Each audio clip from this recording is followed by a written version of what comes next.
Yeah, this is education. This is teaching. Mm. This is what is going on. And the moment that you actually just you pick this career, this is just like being a doctor as well. A doctor Hmm. never stopped learning. A doctor never stopped reading. A doctor keep evolving through through his lifetime, his or her lifetime, reading Hmm. every day, checking on new techniques, checking on new medications or whatever it is. So the same situation actually happened with teachers in our field in education. We cannot actually just stop, attend a beautiful seminar with wonderful speakers there and having a beautiful certificate, but at the end, you never use it. Yeah. It's like having a Ferrari and I don't drive it. Yeah. Oh, no, no, no, because I know how to drive this other car. Yeah, but Yeah, so I have it there. It's yeah, available. I can use it. I know it exactly. exists, but no, this is what I keep on doing. Yeah, I'll That's just no keep some. driving my little Fiat. Exactly. I was going to mention a Fiat too. Yeah, you read my mind. But this is gonna be very bad. Hopefully they don't listen to us. Yeah, yeah. Hopefully. Uh, but yeah, it's true. It's knowing it's available, knowing it would be faster, would be better in some senses, and yet going back into the old patterns, right? Yeah, yeah, And this yeah. has We have. happened because in the end, what are we doing? Are we educating students or we're just correcting them? Mm.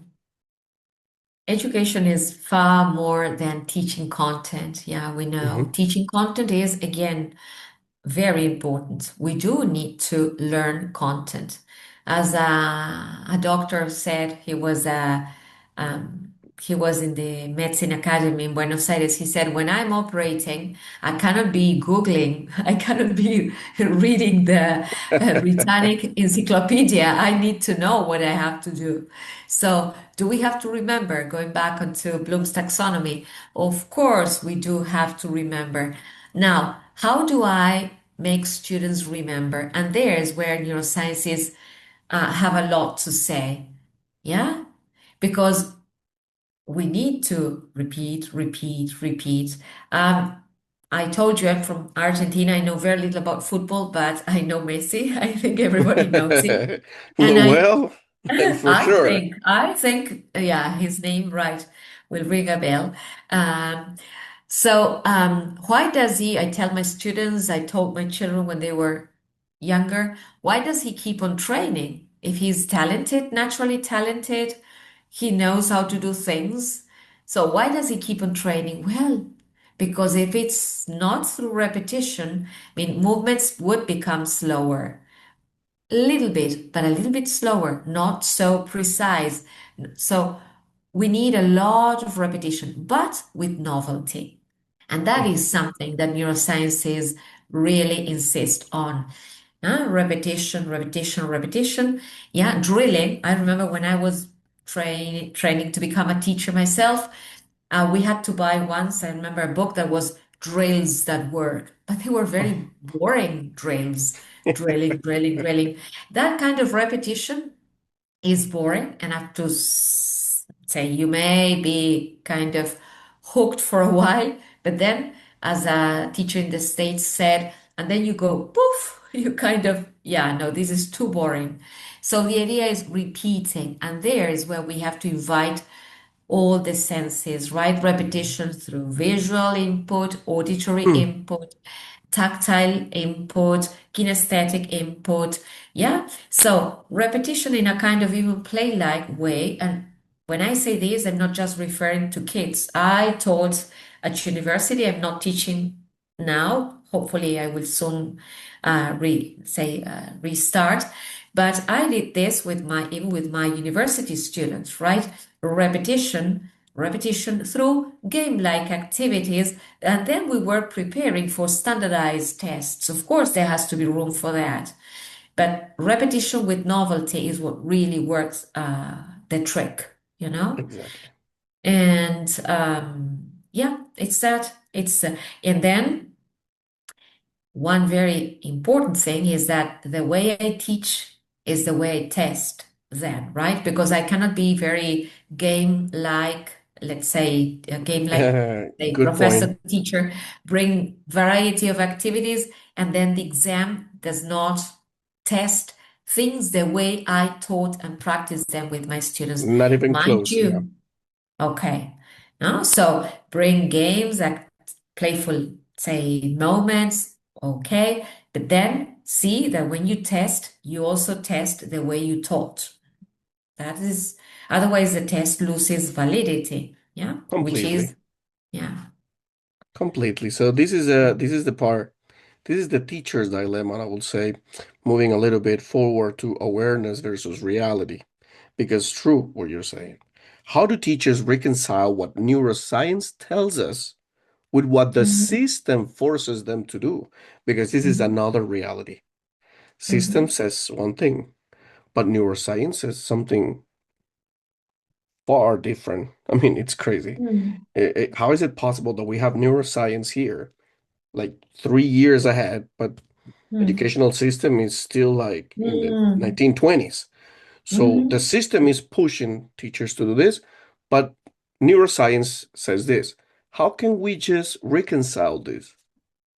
I would say it's teachers learning about the very feasible, possible suggestions that neurosciences bring, because it's not impossible. It's not something which is far-fetched, and you say, no, I can reconcile this with what I have to teach to follow what the system expects me to teach. But yeah, we do need to involve the whole student, not just the part of the student who's able to reproduce, yes, and kind of throw up that he studied and repeats the same way I taught Hmm. them. So neurosciences tell us that we need to bring variety, lots of repetition, but variety. We need to work with the executive functions. It's not just reproducing, it's comparing, contrasting, elaborating, suggesting. Um, let's say they're so very, that's why, again, I'll bring Bloom. You brought him and then I keep him here. Yeah. Yes, Bloom's taxonomy, because executive functions, um, are I will just go back a little bit and tell you something. We share with animals, right, the basic learning devices, right? And they could be explained with the acronym PALM. So we have perception, the same as animals. We have attention, same as animals. We have a language and we have memory in different degrees, right, and evolutionary stages, obviously. But when I talk about perception, my dog feels if it's cold or hot. Yeah, even reptiles can feel the difference. Yes. Attention, they pay attention, we pay attention, but okay, good, so we share that with animals, the basic learning devices. Then we said um, language, they have a language of their own, we do have a language too. And memory, yeah, my dog remembers me. It's not that each time he sees me he say, oh, who's this lady, right? So they come with us unless we have some kind of issue during pregnancy, at conception, during birth, or some moment in life. We those do evolve in humans, obviously, to higher stages than in animals. So what makes the difference are the executive functions. The executive functions are just, let's say, a property, let's say, of human beings, and they evolve if and only if they are taught and trained, or more than taught, trained with or by somebody else who can push us forward, yes, into that development. So that has to happen at school. If I'm just reproducing, yes, I am in the attention, perception, memory, language, I'm using like the basic devices. We need to use the executive functions, those functions that are proper of human beings and that get let's say their highest stages of evolution if properly trained. Yeah. So let's train executive functions. So Mm? that's the reconciliation that we need to actually make here as Mhm, teachers. Definitely, the system pushes us to do something, but neuroscience, it's a realistic situation here. It's even more realistic than just the educational system itself. So we gotta mhm, actually follow what the neuroscience also tells us, how to teach better and all that. So here's the problem because not all the teachers, each teacher is a different world, I would say. Every teacher has their own situation. So this is actually causes burnout, mhm, trying to satisfy a system, but knowing that that's not the right path is this one. So that mhm, actually can trigger burnout as well, because the mhm, right path is this one, but not this one. And hmm. here comes the problem as well. And this actually takes me to what happened with Jose Torres, the other teacher in a previous episode. He was like this, no, I don't care who stepped in the way. No, no, these are my students and I'm gonna do everything for them. I don't care about the principal, the system. I don't care. It was Yeah. very straightforward. The point is that our priority is not the Minister of Education, is not the school head. They are relevant, of course they are. Our priority are the students in front of us, are those who we have to teach. Now, the point is that burnout comes generally, well, maybe because there are too many fronts we have to kind of face. But in many cases, it's because we even keep on doing the same things in the same way without trying to alleviate the burden a bit by trying to do things a bit differently, putting the students in the center. Yes, because we've been talking about learner-centered education for a long time, but in many places I still see that it's teacher-centered education. So it's me, what I have to tell you, I am the one who will have to do all the talking, the teacher, the TTT, no, the teacher talking time Yeah. is taken by me throughout. Yeah, it's so sometimes we may, of course, may feel burnout. There are too many obligations, too many, let's say, things to comply with. But at times, if we try to delegate, if we did more learner-centered teaching, if we went for new dynamics, if we brought more group dynamics into the classrooms, right, we would see that the burden is alleviated. Yeah. Yeah. But I've talked to teachers quite recently who said, no, no, I feel safer if I am in control. I say, Mm, yeah, but it's not you who has to feel safe. yes. You have to feel safe, of course, in the sense we explained at the very beginning. But students have to feel that they have a say and that they can share, that you can, even when teachers do teamwork. I always used to say this when I did trainings based on cooperative learning. We teachers have to become like the invisible member of every team. So we can move around, we can help more those who need our help. We can delegate, but that in some cases is something many teachers do not want to do yet. They want it the old way. Yes. So that causes a lot of, is felt as a burden. Yes. And then it's delegating, is saying no at times whenever it's possible. Yeah. Yeah. Um, and feeling that you are doing the right thing. If you're trying and you're really making an effort, trust yourself. If you love your profession, you most probably are doing the right thing. Yeah. Exactly. But then explore alternatives. At times, burnout comes simply because we are burned because of the amount of times we repeat things in one single way, you Exactly. know? So that comes actually the ethical part of our career. Mm-hmm. That's the Mm-hmm. ethical part because it actually falls onto everyone here. All the teachers actually responsibility about it. So how to teach and all that, how to develop, how to still like going from point A to point B every day because every day is something new. Every day we have to actually keep going and learning more in order to help students, of course. And here comes the other part. If you want to actually go against the system, but as the other teacher said, is going against the system, but smart. Okay? It's following it, but taking care of the kid because they are the most important part. So it actually takes me to this part like teacher training, is it really helping? Is Mhm. it training outdated or not? Because sometimes it's like you said, sometimes like yes, many teachers actually attend these training sessions and all that, beautiful. Hmm. But do they really apply it? But Hmm. sometimes the training it's not actually so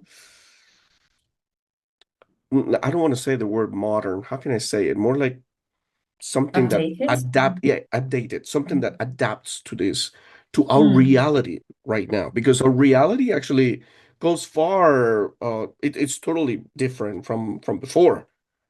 But Yeah. here's the part, and the neurodiversity, it's been put on aside, I think, in Hmm. most of the training sessions. What I feel is that in many cases, yeah, teacher trainers are updated and there are very interesting things and courses and tips to innovate and to bring into the classroom. The point is that sometimes we as teachers are good listeners, but our frame of mind is what limits us. Say, no, I cannot apply that in my classroom. No, no. And it happened to me in Buenos Aires. I remember I trained teachers who worked in the public system. At the moment, I was a teacher in a private institution. So some teachers said, no, Esther, that cannot be done. No. So as if my training sounded a bit far-fetched, as no, impossible. And I said, and so they said, no, you can do it because you work in the private sector. And I said, you know Mhm. what? I don't think so. And Mike, I will tell you something. There was a point when I said, okay, I'm going to quit. I just quit this, say, job after Yeah. many years. I worked for the British Council for a year, and then I started teaching in the public system because I said, okay, you've called me to this game. Here I am. And of course, everything, because this I use the word preach, but this that I want to share is something I do in my classes, right? Something I try in my classes, something I implement in my classes. And of course, I implemented it in state-run schools, the same as in private schools or even in the public university. So my question was to these teachers, okay, it can't be done, can't be implemented, not even with one group, not even during one class, Mm. not even for one activity. So sometimes if my frame of mind is very limiting, it's no, this can't be done. Children cannot play in the classroom. They cannot play in any class. Never ever. Not even, I'm exaggerating, right? But the point is that at times the limiting thing is not, it's not what I'm learning in that session, it's my frame of mind. Yeah. So what we have to revise is our own limiting conceptions and frames of mind. Yeah. So one thing I want to add about working in these state-run schools, I chose schools in areas that were um, socially deprived in many senses, Mm. and students came from very conflictive settings. And one thing that never fails is bonding with your students. Yes, this that I told you. They felt Yes. safe. They could make mistakes. They could know very little English. Yet, you are not under discussion. I want you in my class. I want you in my class. Not your bad manners, not your late arrivals, not your, say, whatever, laziness in the classroom, but you, yes, I want you in my class. And that makes all the difference, no matter where you are, private, public, primary, university. level, that makes a first big, huge, enormous difference. If my brain is relaxed, I'm not at stake, I will learn. Maybe not as much as other students, but I will learn from you. Uh, Perfect. I'm gonna quote everything what you just say. I'm gonna make a huge LinkedIn post. I'm just gonna share it. Beautiful. Well, I 100% agree with that, and that actually takes me to you make me like explode inside of my head, like having a whole bunch of questions regarding that. So, is the education system preparing thinkers or producing followers? We there should see one of the things and now I'll come back to a question. One of the things I'm still learning is that there's no one answer for every setting. It's not as simple as that.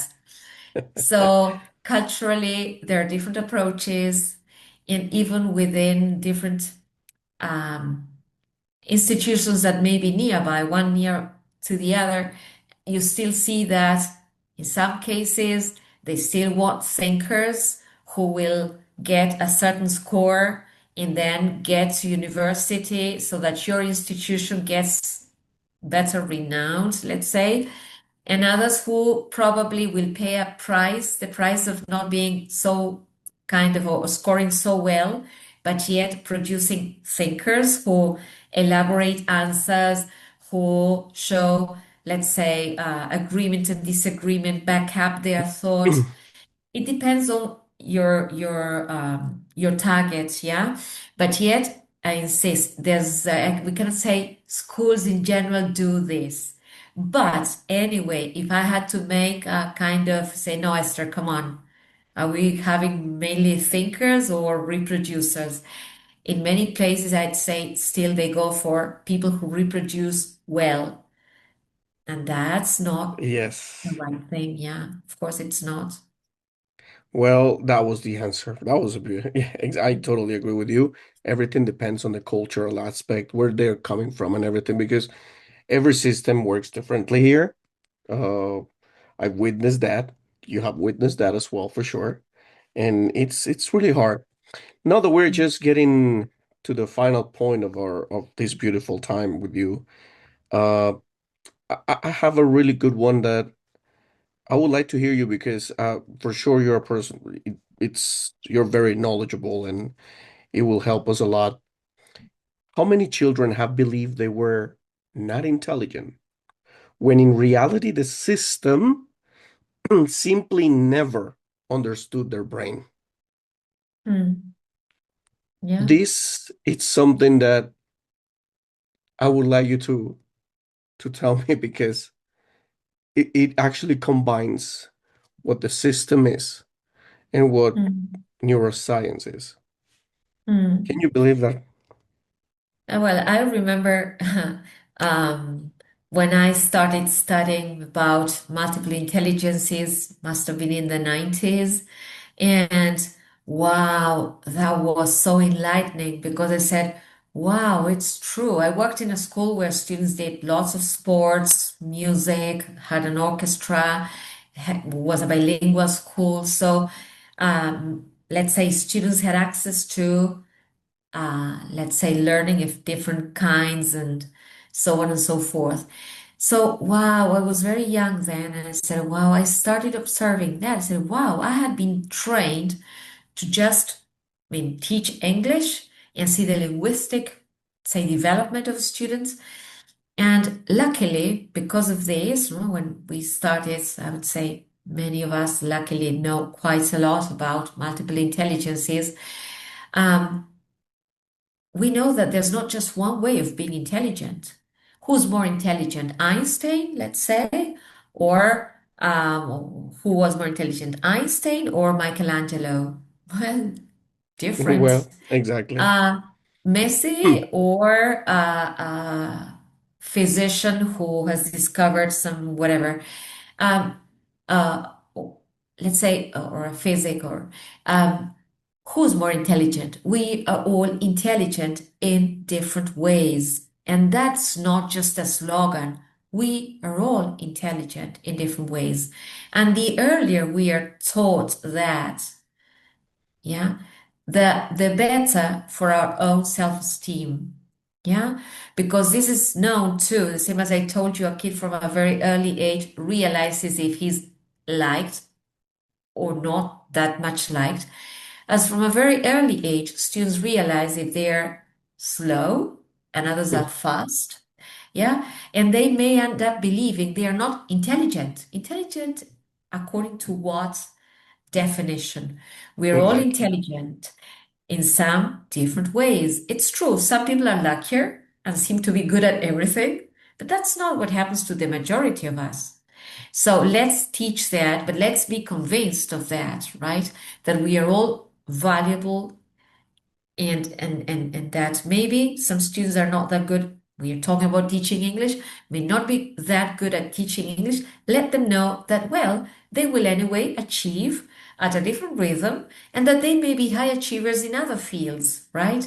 But let's boost their self-esteem. And it's not lying, it's just being truthful, honest, and saying, okay, come on, English is not what really, let's say, you're best at, yet you are intelligent in your own way. And I remember when I taught in this bilingual school, must have been the beginning of the 2000s, and I remember once a student of mine came and said, because and said, I'm very intelligent, Esther. I said, oh, really? And how do you know? He said, because you told us at the beginning of the year that we are all intelligent. And I felt, I must say, a bit proud of myself because I said, well, if he believed it, good for him because it's true. Yeah. So I'm intelligent and it's not being, as I said before, dishonest. It's not just pampering them. And no, I understand. Yeah, you're not that good at English. You'll anyway achieve. We'll try to find the ways. Yeah. But intelligence should be redefined in many schools, yet in many institutions. I agree. With that, I agree. Yeah. So that's neuroscience. Let's keep ourselves updated and let's keep actually doing the best. Esther, it's been a pleasure actually to have you here. What a wonderful time with you, and I wish I could actually just keep going for 2 hours maybe. It would be amazing. Uh, how can people contact you? For example, I saw that you have your business and more than a business, I think it's something I really love when I see teachers, educators worldwide trying to develop Mm. and help others. And I saw it, I was checking your Instagram, but maybe you can share it, you can tell us so people can Yeah. reach you out. And then you later you can send me all your social media links so Oh, I can please. share them. Please, thank you. Yeah, I'm the director, the founder of Evenio Consultancy, and we do teacher training. We also deliver workshops for parents and workshops for students, right? So we do it both in English and Spanish, which is my mother tongue. And well, teacher training, I've done that for many years now and yeah, workshops for parents as well. And yeah, mainly everything is based on neurosciences applied to education. And I would be more than glad to contribute with whoever thinks I can be of help. Thank you very much for asking, Mike. No, it's amazing. It's good actually to have these type of details because there are many people around the world that would like to have a really good training, a proper education, proper teaching. And right Mhm. now, that's my movement right now. That's my commitment, just Mhm. to uh, help great educators to stand out through this little window and say, you know what? Education exists.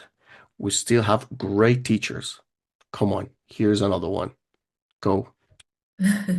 Thank you. Yeah, I think that teacher training is something we should all go for, whether if we are pushed by, let's say, the school owners or or not, we should always seek, let's say, professional development. And one thing I usually do is, I mean, I may do on-site training or online training. So I've been doing it, yeah, across Spain and, well, South America, a little bit in the States. So yeah, yeah. I really truly believe in the importance of CPD or continuous professional development. So here I am. Wherever I can help, I'll be more than glad to do it. Thank you. Amazing. Wonderful, Esther. Well, again, this little corner here, it's always open for you.